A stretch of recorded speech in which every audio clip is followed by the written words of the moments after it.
Hola, buen día. Estamos aquí en la Clínica de Odontología para Paciente Discapacitado y bueno, soy Claudia Madrid del grupo 81101 y el día de hoy vamos a hablar sobre los focos cardíacos.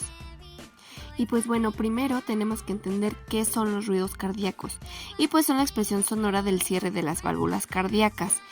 Entonces, la auscultación del área precordial permite la identificación de estos ruidos y sus matices en los focos de auscultación. Como lo podemos ver en la imagen, tenemos 5 focos de auscultación.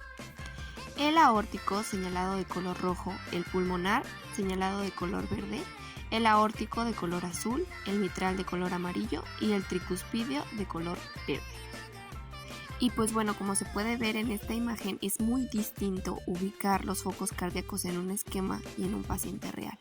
Entonces vamos a mostrar cómo ubicar primeramente el foco aórtico. Este foco se va a encontrar en el segundo espacio intercostal derecho, en la línea paraesternal derecha de nuestro paciente. En este foco se van a identificar mejor los sonidos de la aorta descendente. Ahora vamos a encontrar el segundo foco cardíaco, que va a ser el pulmonar, y se va a encontrar en el segundo espacio intercostal izquierdo en la línea paraesternal izquierda. Recordemos que el foco aórtico y el pulmonar se encuentran a la misma altura en el segundo espacio intercostal, tanto izquierdo como derecho.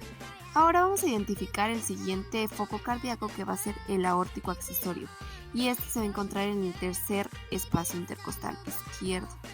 Este foco nos va a ayudar a escuchar mucho mejor los fenómenos acústicos de las válvulas aórticas.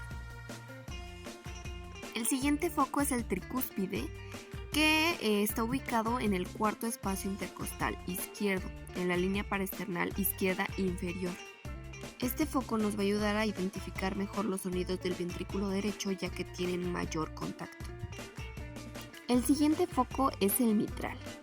Y bueno, pues es el quinto y el último y se va a encontrar en el quinto espacio intercostal. Este, como su nombre lo dice, nos va a ayudar a identificar muchísimo mejor los ruidos de la válvula mitral. Y pues bueno, eso fue todo sobre los focos cardíacos. Espero haya servido y haya sido de gran utilidad y me haya podido explicar de manera correcta. Muchas gracias. Nos vemos.